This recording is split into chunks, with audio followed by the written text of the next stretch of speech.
හරි. ආයුබෝවන් ළමයි. අපි අද මේ වීඩියෝ එක දාන්නේ 4 වෙනි පේපර් එකේ.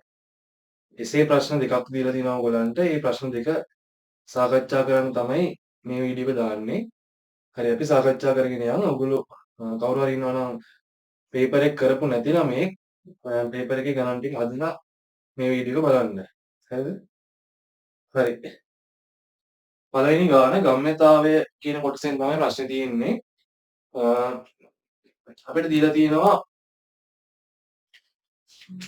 අංක 1 කොටසේ UX ප්‍රවේගයෙන් OX දිශාවට ගමන් ගන්නා ස්කන්ධයේ M වන වායු අණුවක් සලකා එහි ගම්‍යතාවය ලියන්න කියලා කියනවා. ගම්‍යතාවය කියන්නේ ස්කන්ධය ගුණ කිරීම ප්‍රවේගයට. එතකොට M කියන ස්කන්ධය UX කියන ප්‍රවේගයෙන් ගුණ කරාම ඔන්න එනවා පළවෙනි කොටසේදී අණුවේ ගම්‍යතාවය. හරි. අණුවේ ගම්‍යතාවය ස්කන්ධය ප්‍රවේගයෙන් ගුණ කරාම ගම්‍යතාවය ලැබෙනවා. හරිද? ඊට පස්සේ අංක 2 කියනවා මේක වැදිලා පූර්ණ ප්‍රත්‍යස්ස ලෙස ගැටෙනවලු. එනම් පොළාපයින් වේගය. පූර්ණ වශයෙන් ප්‍රත්‍යස්තයි කියන්නේ ගැටුමේදී ශක්ති හානියක් වෙන්නේ නැහැ කියන එක. එතකොට මේක ගිහිල්ලා බිත්තියේ වදින්නේ UX වේගයෙන් නම් ශක්ති හානියක් නොවුනොත් ඒ වේගෙම පොළාපයින්නවා. හරි? එහෙනම් පොළාපයින් වේගය වෙන්නේ UXම තමයි. හරි ඊට පස්සේ අංක 3 අහනවා එවිට සිද්ධ වෙන ගම්‍යතා වෙනස කොච්චරක්ද කියලා. ගම්‍යතා වෙනස කියන්නේ අවසාන ගම්‍යතාවය ඍණ ආරම්භක ගම්‍යතාවය. දැන් මෙහෙමනේ. අවසාන ගම්‍යතාවයේ m වතාවක් UX නේ. අවසාන ගම්‍යතාවයේ m වතාවක් UX. ආරම්භක ගම්‍යතාවයත් m වතාවක් UX. එතකොට අවසානකෙන් ආරම්භක එක අඩු කරන්නයි ඕනේ. හැබැයි අවසාන ගම්‍යතාවයේ තියෙන්නේ වම් පැත්තට ආරම්භක ගම්‍යතාවයේ තියෙන දකුණු පැත්තට. එහෙනම් අර දිශාව විරුද්ධ හින්දා ඍණ ලකුණක් දාන්න ඕනේ. මේ ඍණ ලකුණ දාන්නේ දිශා විරුද්ධ හින්දා. ඍණයි ධන වෙලා එකතු වීමක් තමයි වෙන්නේ. එහෙනම් ගම්‍යතාව වෙනස එන්නේ 2 mu වතාවක් x කියලා. 2 mu x කියලා එන්නේ. ඔන්න අංක 3 කොටසේ උත්තරේ 2 mu x. හරි? 2 mu x.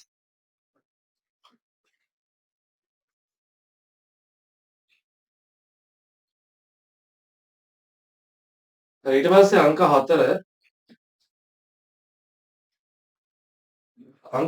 අහනවා ඒ මුහුණතේ ගැටීමෙන් අනතුරුව ප්‍රතිවිරුද්ධ මුහුණත වෙත ගොස් නැවත ඒ මුහුණතට පැමිණීමට අණුවට ගත වන කාලය. මෙහෙමනේ. ගැටිලා එහා පැත්තකට ගිහිල්ලා ආයෙත් එන්න ගත වෙන කාලය අහන්නේ. එතන සම්පූර්ණයෙන් යන්න ඕනේ දුර වෙන්නේ 2L. මේ ඝනකයේ පැත්තක දිග L කියලා දීලා තියෙන්නේ. එන එක පැත්තකට යන්න L වැඩිලා ආයෙ එන්නනේ අහන්නේ. එතකොට L 2L. එන S ලාගේ 2L එන්නේ. හරිද? එතකොට දුරට එන්නේ 2L. සමානයි උටි දිශාවකට දාන්න බෑ අපිට. දුර සමානයි වේගීය වතාවක් කාලය කියලා මේ දාන්නේ. දුර සමානයි වේගීය වතාවක් කාලය. එතකොට S ලාගේ 2L වේගය අගේ වෙන්නේ UX. කාලය අගේ අපි T කියලා ගමු. හරි කාලය අගේ T. හරි. එතකොට T සමානයි කියලා එනවා 2L යට UX වලට. T සමානයි 2L යට UX. මෙතෙන්ට ගිහිල්ලා ආයෙ මෙතෙන්ට එන්න ගත වෙන කාලය මෙන්න මෙච්චරක් කියලා එනවා. හරි.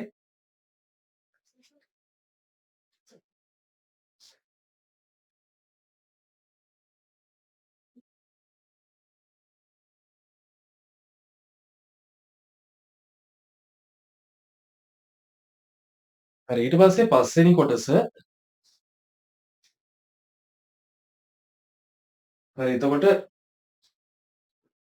ඔබ සෙවූ කාලය ගැටුම් ආවර්ත කාලය ලෙස සලකා අණුව තප්පරයකදී ඒ මුහුණත මත ඇති කරන ගැටුම් ගණන හෙවත් ගැටුම් සංඛ්‍යාතය හොයන්න කියලා කියනවා. හරිද? දැන් ඔයාලා දන්නවා සංඛ්‍යාතය සමාන වෙනවා ආවර්ත කාලයේ පරස්පරයට. දැන් අපි අර කලින් කාලය කියලා හෙව්වේ ගැටුම් දෙකක් අතර කාලයනේ. එහෙනම් ගැටුම් ආවර්ත කාලය. ආවර්ත කාලයේ පරස්පරයෙන් එනවා ගැටුම් සංඛ්‍යාතය. එහෙනම් අර හොයපු කාලේ පරස්පරය ගන්න තියෙන්නේ. ඒතර එන්නේ ux බෙදීම 2l කියලා. ux බෙදීම 2l. ඔන්න ගැටුම් සංඛ්‍යාතය. ඒ කියන්නේ තප්පරයකදී සිද්ධ වෙන ගැටුම් සංඛ්‍යාව.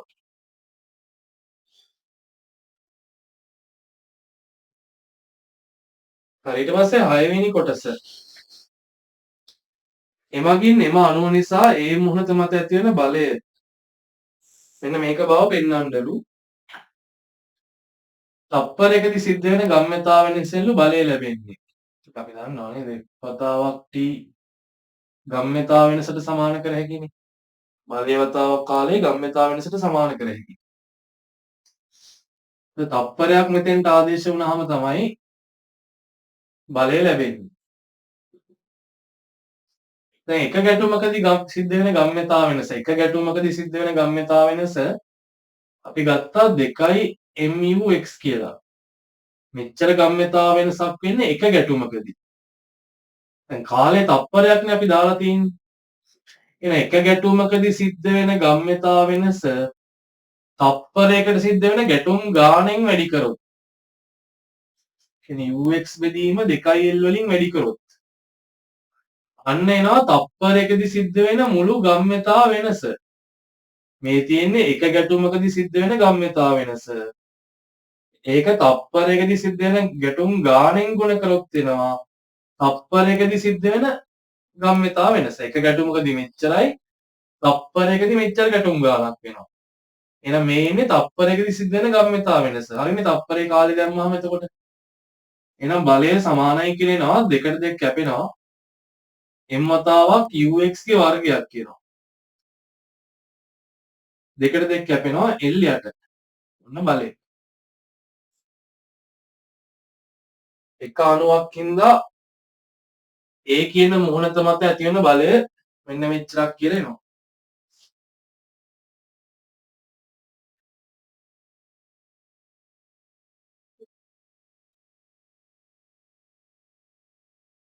හරි ඊට පස්සේ කියනවා ඒ අන්දමට 1 2 3 4 n දක්වා අණු වලින් අණු වලට u1x u2x u3x unx ප්‍රවේග තියෙනවලු.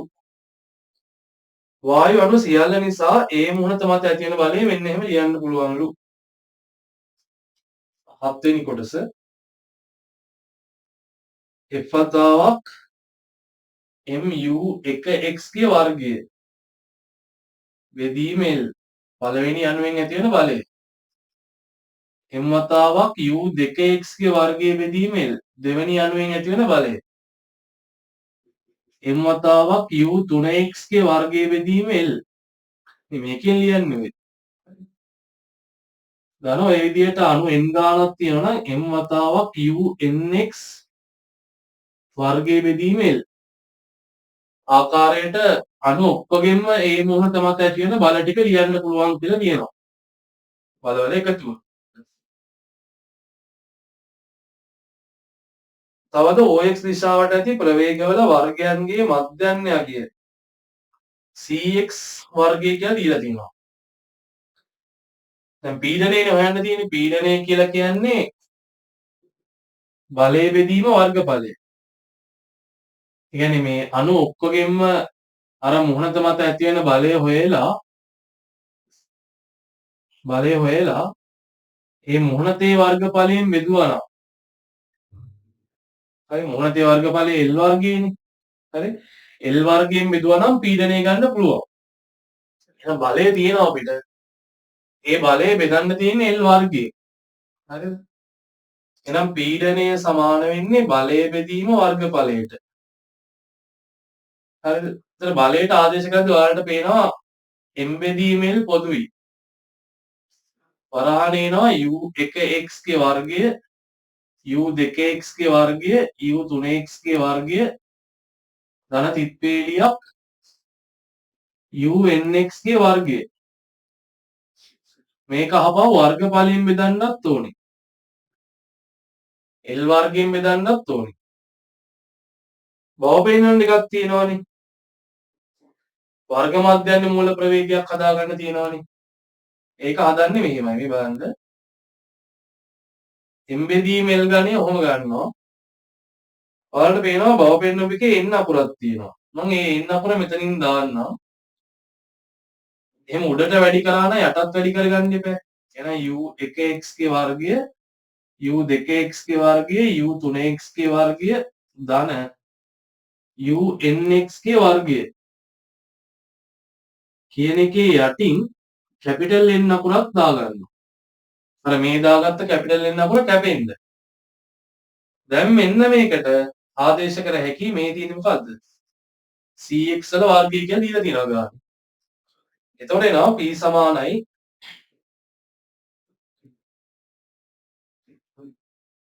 nm තියෙනවා මෙතන. මේ සම්පූර්ණ වරහන කියන්නේ cx ගේ වර්ගය යට L ගණයක් කියනවා. උත්තරේ එනවා.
හරි නේද?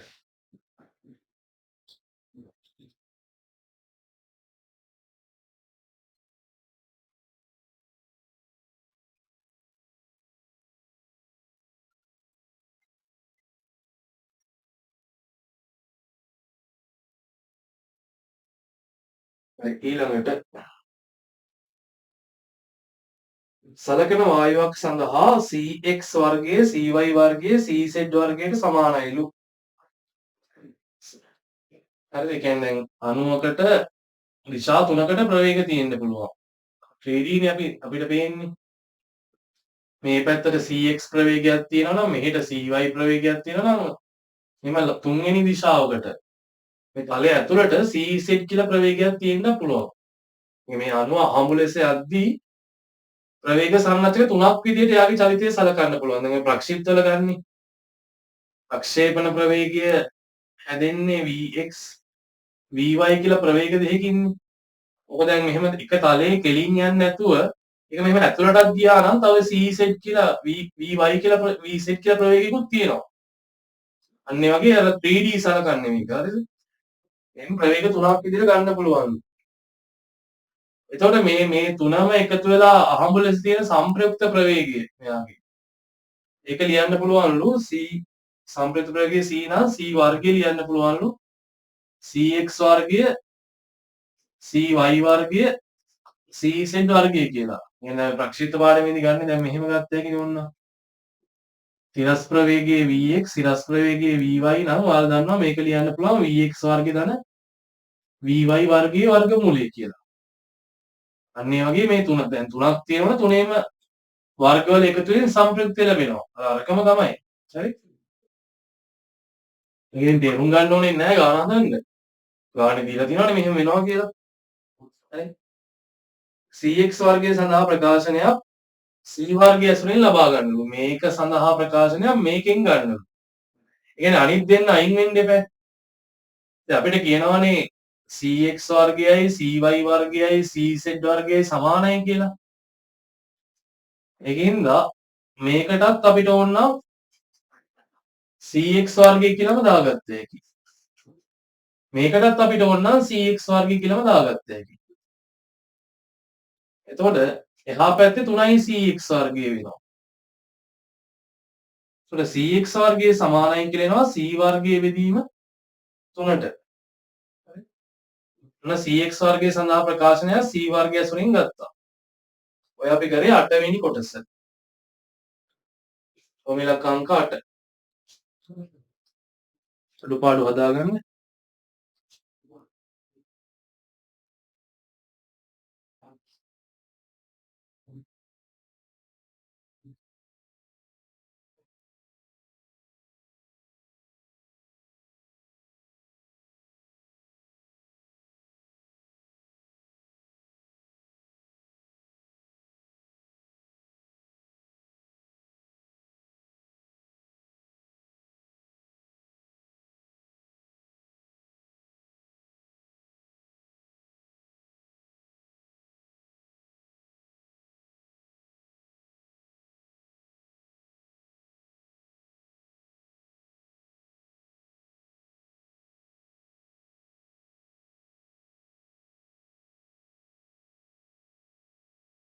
හරි. එනයින් PV සමානයි 3n එකයි MNC වර්ග කියලා පෙන්වන්නලු. හරි. මෙන්න මේක පාවිච්චි කරලා තමයි ඒක පෙන්වන්න වෙන්නේ. දැන් කලින් පීඩනයේට අපි ගත්තේ මේකනේ. හරි. අපිට කියනවා ඝනකයේ පරිමාව වායුවේ පරිමාව කියලා ගන්නලු. L ඝනය සමානයි V එතකොට. ඝනකයේ පරිමාව කියන්නේ L ඝනයනේ, ඒක වායුවේ පරිමාව කියලා ගන්නලු. එහෙම වුණාම මේක PV වෙනවා. L ඝනය මෙහෙට ගුණ කරාම PV වෙනවා. එහා පැත්තේ NM CX වර්ගනේ තියෙන්නේ. මේ බලන්න CX වර්ග කියන්නේ C වර්ගයේ බෙදීම 3යි. එහෙනම් PV සමානයි NM වතාවක් C වර්ගයේ බෙදීම 3. එතකොට PV සමානයි කියලා එනවා 3n එකයි MNC වර්ගය. ඔන්න උත්තරය ආවා. හරි.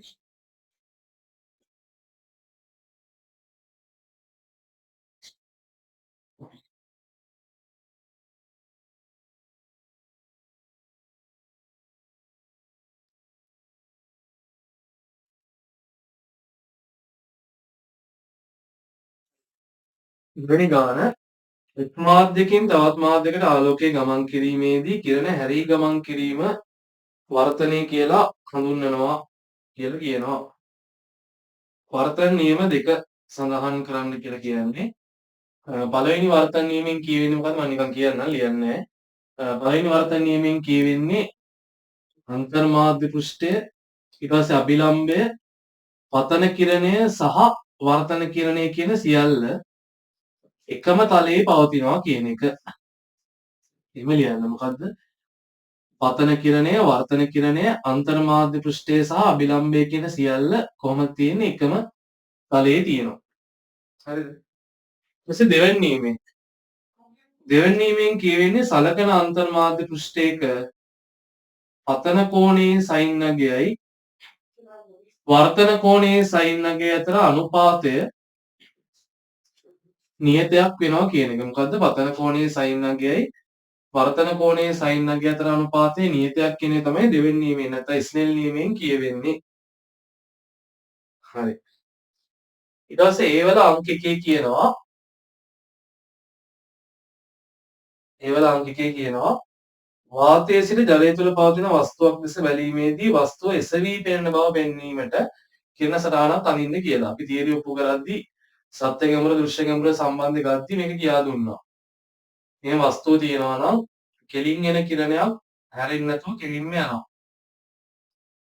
ඊළඟට මෙහෙම ආනත වාපු කිරණයක් ගාහන මාධ්‍යයෙන් විරල මාධ්‍යයට යද්දී අභිලම්බයෙන් ඉවතට හැරෙනවා. එතකොට මෙන්න මේ හරිය වස්තුව තියෙනවා වගේ තමයි පේන්නේ. ඔන්න එසවි පේනවා කියලා පෙන්නුවා. හරිද? එහෙම බලන කෙනෙක්ට මේක ඉස්සෙල්ලා තමයි පේන්නේ. හරි? මේක ඇඳලා පෙන්නලා තිබ්බනම් හරි. මේ රූප සටහන ඇඳලා පෙන්නන්නයි ඕනේ.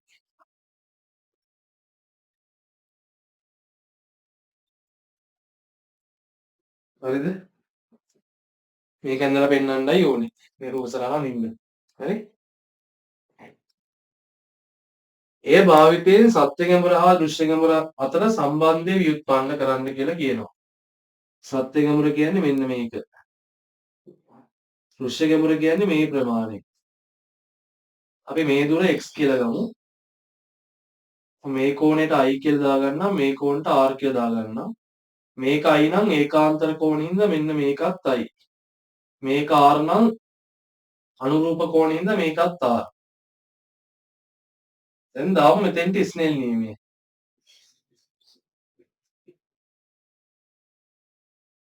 කොහොමද එන්නේ? මේ පැත්ත මම ගන්නම් n1 වර්ධනාංකය, මේ පැත්ත n2. කියන්නේ මේක දෙක මාධ්‍ය, මේක එක මාධ්‍ය කියලා. ස්නෙල් නියමයේ දාද්දී n1 වතාවක් sin i. ඒ පැත්තේ වර්ධනාංකය වතාවක් ඒ පැත්තේ කෝණයේ sin අගය. සමානයි එහා පැත්තේ වර්ධනාංකය වතාවක් ඒ පැත්තේ කෝණයේ sin අගය. හරිද? දැන් මේ කිරණ ඇහැට එන කිරණ දෙකක්නේ. ඇහැට එනවා කියන්නේ මේවා ඊටාම ළඟින් ගමන් කරන්නේ. ඊටාම ළඟින් ගමන් කරනවා නම් i කියන කෝණෙත් ඊටා කුඩයි r උත් ඊටා කුඩයි. මේ දෙකම ඊටා කුඩයි.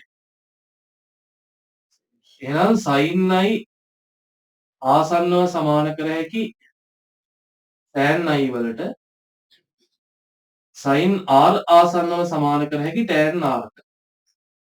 එහෙනම් මේ tan දෙකටම tan දාගත්ත හැකි. එහෙම tan දාගන්නේ අපිට සම්බන්ධ කරන්න ඕනේ ඒවා තියෙන්නේ බද්ධ පාදේ හින්දා. sin තිබ්බොත් ඒක සම්බන්ධ වෙන්නේ නැහනේ. එහෙනම් ලියාගත්ත හැකි n1 වතාවක් tan i සමානයි n2 වතාවක් tan r. tan i කියලා කියන්නේ සම්මුඛ පාදයේ x තියෙනවා, බද්ධ පාදයේ u තියෙනවා. x බෙදීම u. එහා පැත්තේ n2 වතාවක් tan r කියලා කියන්නේ සම්මුඛ පාදයේ x, බද්ධ පාදයේ v. දැන් x x කැපෙනවා දෙපැත්තේ. එතකොට n1 බෙදීම n2 සමානයි කියලා එනවා u බෙදීම v ට. කොහොම එනවා? ඕක ලියන්න පුළුවන් 2n1 කියලා. 2 කියලා කියන්නේ ඇස තබා ඇති මාධ්‍ය. ඇස තබා ඇති මාධ්‍යයට සාපේක්ෂව අනෙක් මාධ්‍යයේ වර්තනාංකයේ සමානයි සත්‍ය ගැඹුර බෙදීම දෘශ්‍ය ගැඹුර කියලා එනවා. ඔන්න සම්බන්ධය ගත්තා. ඔක අරන් පෙන්වන්න තියෙන්නේ.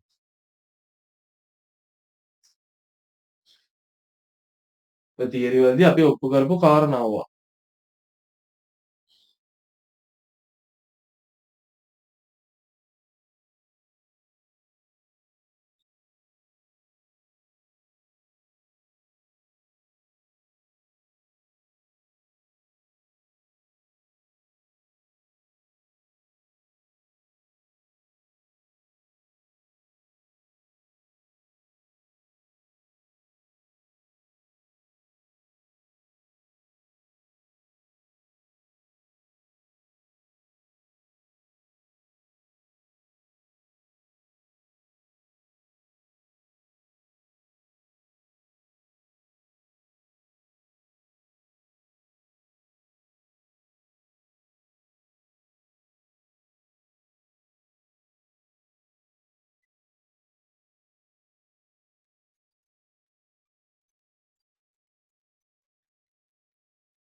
හරි. ඊට පස්සේ බලාගන්න. උණයින් ඝනකම T වන මාධ්‍යයක පතුලේ ඇති වස්තුවක් දැස ඉහළින් බැලීමේදී එය එසවි පෙනෙන ප්‍රමාණය මේ සූත්‍රයෙන් දෙනවා කියලා පෙන්වන්නලු. එනයින් කියන්නේ කලින් ලබාගත් ප්‍රකාශනයේ ඇසුරෙන්. මේ මාධ්‍යක පතුලේ තියෙන සලකුණ ඉස්සිලා පේන්නේ මෙන්න මෙතෙන්ට එනකම්. මේ බලන එකාට මේක මෙතන තියනවා වගේ පේන්නේ. ඒතකොට එසවි පෙනෙන ප්‍රමාණය කියන්නේ මෙන්න මේක. හරිද? මාධ්‍ය ඝනකම T. ඒක ඔයාලට පේනවා සත්‍ය ගැඹුර කියන්නේ මෙන්න දෘශ්‍ය ගැඹුර කියන්නේ මේ ප්‍රමාණයනේ. ඒ ප්‍රමාණය සමානයි T ඍණ D වෙනවා. ඇත්ත ගැඹුර වෙන්නේ කෙලින්ම මාධ්‍ය ඝනකම. සත්‍ය ගැඹුරට එන්නේ T. ඕක අපි අර ගත්ත සූත්‍රයට ආදේශ කරොත් මේකේ වර්තනාංකය අපි n කියලා ගමු. මේක දෙක මාධ්‍ය මේක එක මාධ්‍ය කියලා ගත්තේ. ඒතකොට 2n1 සමානයි u බෙදීම v නේ. n එක උඩට ගියාම n තමයි උඩ තියෙන්නේ. යට තියෙන්නේ වාතය. එකයි. සත්ත්ව ගමුරට එන්නේ T, වෘක්ෂ ගමුරට එන්නේ T ඍණ D. හරි? දැන් D යුක්ත කරන්නයි ඕනේ. T ඍණ D ගත්තාම මේ පැත්තට මම n බෙදා ගන්නවා එහා පැත්තට. දැන් D ගත්තාම එහා පැත්තට මෙන්න මෙහෙම එනවනේ. ඕකෙන් අපිට D පොදුවේ T පොදුවේ එළියට ගත්ත හැකි. වරහන එනවා 1 ඍණ 1 යට n කියලා.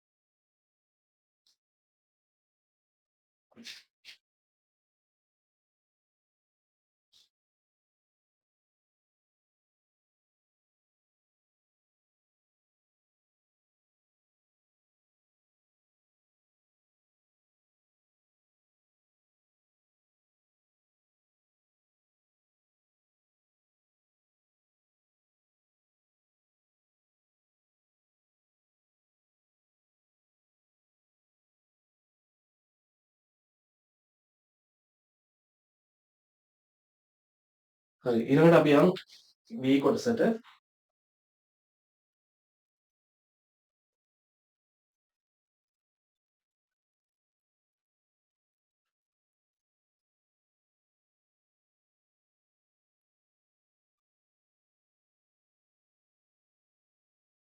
පිළිවෙල 1 අයිස් කුට්ටියක පතුලේ ඇති සලකුණක් දෙස ඒ තුලින් ඉහළින් බැලීමේදී සලකුණ 1.2 ප්‍රමාණයක් එසවී පෙනේ. අයිස් වල වර්තනාංක 1.3ක් නම් අයිස් කුට්ටියේ උස හොයන්න කියලා කියනවා. හරි එසවී පෙනෙන ප්‍රමාණය දුන්නා කියන්නේ මෙන්න මේ සූත්‍රය දාන්න තියෙන්නේ. සිලා පෙන්නේ 1.2යි. අයිස් කුට්ටියේ උස කියන්නේ ඉතින් ඝනකමනේ. මාධ්‍ය ඝනකම. 1 ඍණ 1යට 1.3 පොදු හරය වෙන්නේ 1.3යි. එතන මෙතෙන්ටත් 1.3ක් එනවා මෙතෙන්ට එකක් එනවා. 1.2 සමානයි t වතාවක් 0.3 යට 1.3. මේකයි කැපෙනවා 4යි කියලා. එතකොට t සමාන වෙනවා 5.2 සෙන්ටිමීටර්. 5.2ක් කියන්නේ.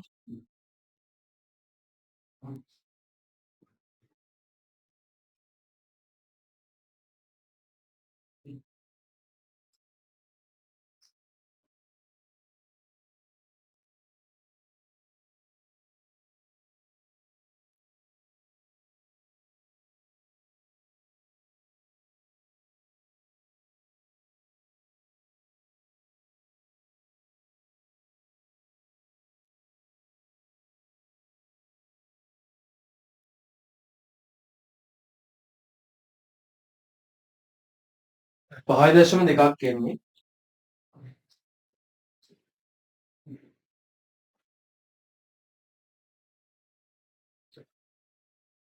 හරි ඊට පස්සේ බලමු B වල අංක 2.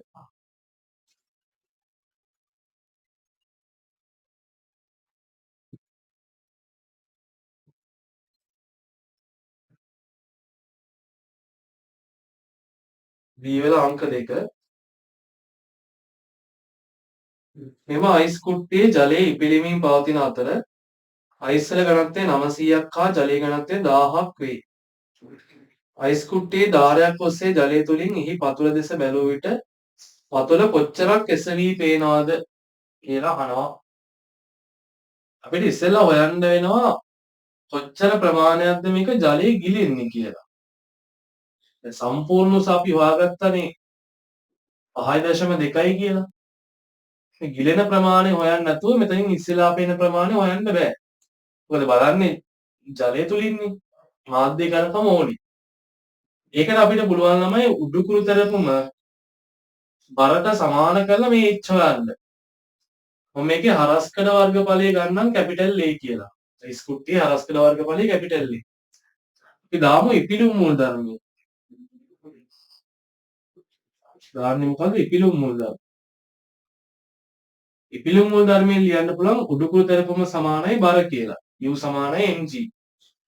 U ලියන්න පුළුවන් ගිලී ඇති පරිමාව වෙන්නේ h වතාවක් a වලින්. ගිලී ඇති උස හරස්කඩ වර්ගඵලයෙන් ගුණ කරාම එනවා ගිලී ඇති පරිමාව. ඒක ජලයේ ඝනත්වය 1000න් වැඩි කළා g ගෙන් වැඩි කළාම තමයි v rho g ආකාරයට උඩුකුරු තෙරපුම් බලය ලැබෙන්නේ. ඒක සමාන කර හැකි බරට. බර ලියන්න පුළුවන් සම්පූර්ණ උස 5.2යි. ඒක හරස්කඩ වර්ගඵලයෙන් වැඩි කරාම අයිස් කුට්ටියේම පරිමාව වෙනවා. අයිස් කුට්ටියේ පරිමාව අයිස් වල ඝනත්වයෙන් වැඩි කරාම එනවා අයිස් කුට්ටියේ ස්කන්ධය. ඒක g ගෙන් වැඩි කරාම තමයි අයිස් කුට්ටියේ බර එන්නේ. ඒ වලට ඒ දෙපැත්තෙන් කැපෙනවා g වලට g දෙපැත්තෙන් කැපෙනවා. බිංදු දෙකට බිංදු දෙකක් කැපෙනවා. h සමානයි කියලා එනවා 9 2 18යි එකක් ඉතුරුයි 45 1 46යි. එතන දශම ස්ථාන එකක් තියෙනවා මෙහෙන් 10න් බෙදෙනවා. h සමානයි 4.68යි සෙන්ටිමීටර්. sorry. ගිලෙන ප්‍රමාණය 4.68යි කියලා එනවා.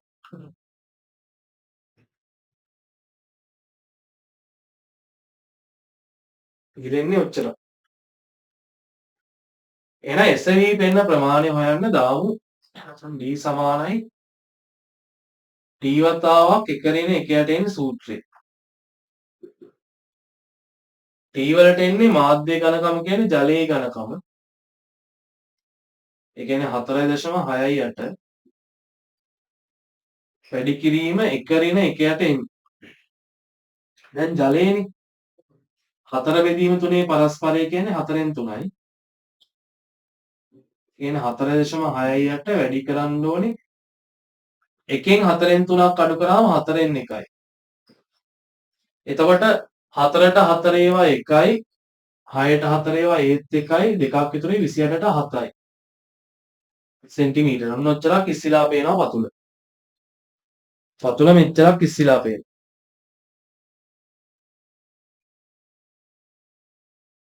හරි. ඊළඟට මේ B වල අංක 3 අංක 3ට අපි සම්පූර්ණ ලකුණු දෙනවා මේ හිතෙනුගේ හරිනම් අයිස් කුට්ටියේ වර්ගඵලය දීලා ඕනේ ගාන දෙන්න. ඒක දීලා නැති හින්දා ඒකට සම්පූර්ණ ලකුණු ඔයගොල්ලන්ට හම්බ වෙනවා. එතන හරිනම් අයිස් කුට්ටියේ වර්ගඵලය දෙන්න ඕනේ. අයිස් කුට්ටියේ වර්ගඵලය දෙන්නේ නැතුව ගාන හදන්න බෑ ඒ කොටස. හරි. බලමු C. ඒ කියන්නේ B වල අංක 3 AB දෙකටම ලකුණු දෙනවා. C වල අංක 1. ජලය තුල පවතින ලක්ෂාකාර බල්බයක් දෙස රාත්‍රී කාලයේදී ඉහළින් නිරීක්ෂණය කරන්නෙකු අරය සිම්පල් ආර වන ආලෝක වෘත්තයක් දකි. බල්බේ ජල පෘෂ්ඨයට h දුරක් පහළින් පවතී. බල්බ් එක ජල පෘෂ්ඨයට h සිම්පල් h කියලා දුරක් පල්ලෙහැම් පවතිනවලු.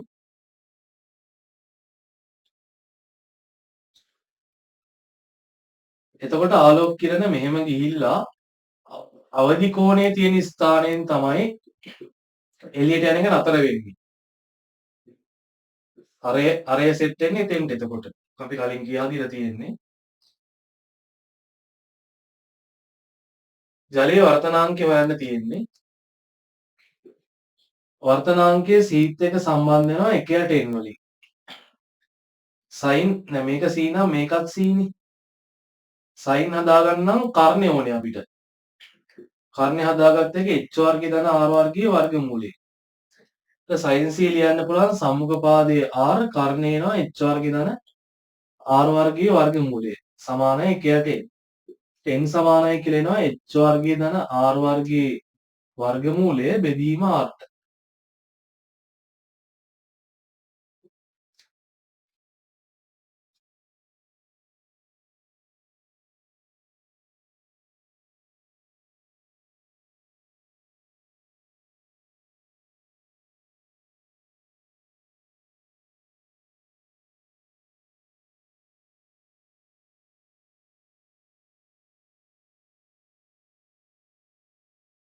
හරි ඊට පස්සේ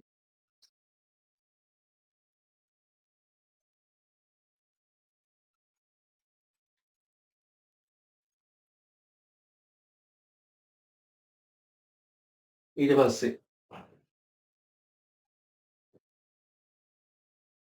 අංක 2 කියනවා එම ආලෝක වෘත්තය තුල තියෙන. ඒ කියන්නේ වර්ධනය වෙලා යන කිරණයක් ගැන කියන්නේ.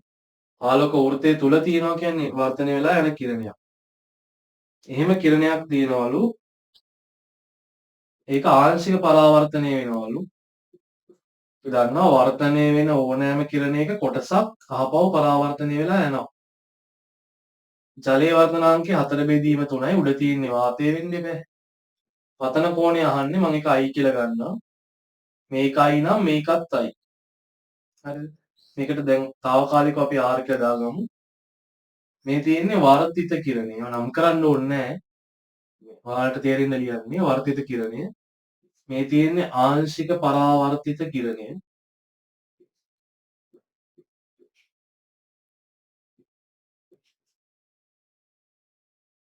මේ තියෙන්නේ පතන කිරණය.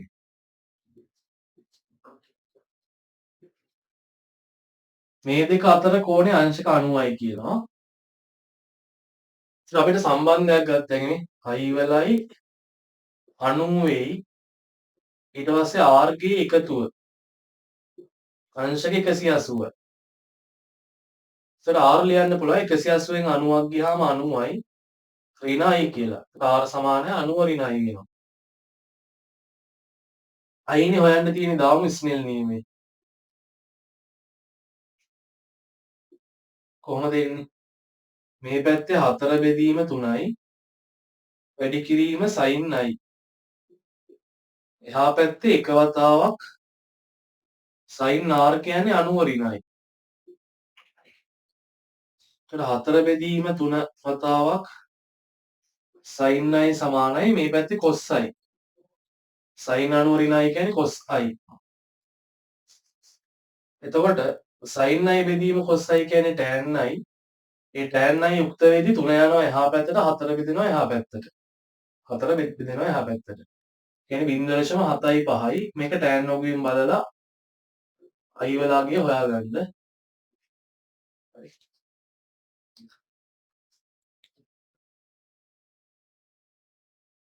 ඔය අපි කරේ c වල අංක 2. c කොටසේ අංක 2 ඔය සාකච්ඡා කරේ.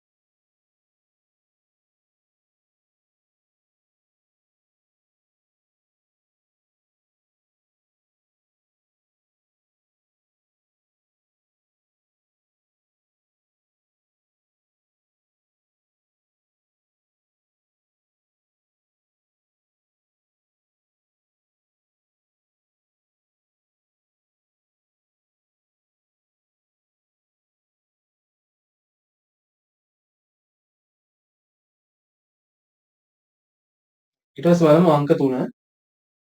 ප්‍රිස්මයක් තුලින් ගමන් කිරීමේදී සුදු ආලෝකය වර්ණ 7කට විභේදනය වෙන්න හේතුව පැහැදිලි කරන්න කියලා කියනවා. දැන් රික්තයේදී හරි වාතයේදී හරි සුදු ආලෝකය යද්දී පාට 7ම ගමන් කරන්නේ එකම වේගයෙන්. හැබැයි ප්‍රිස්මයක් ඊට පස්සේ ජල ගෝලයක් ඒ වගේ අර වෙනත් මාධ්‍යයකට තුඩු වුණාම පාට 7ේ වේගය එකිනෙකට වෙනස්.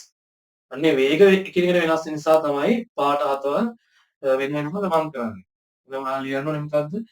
ප්‍රිස්මයක් තුලදී සුදු ආලෝකයේ වර්ණ 7ේ වේග එකිනෙකට වෙනස් වේ. ඒ නිසා ඒවා වෙන වෙනම ගමන් කරයි. හරි.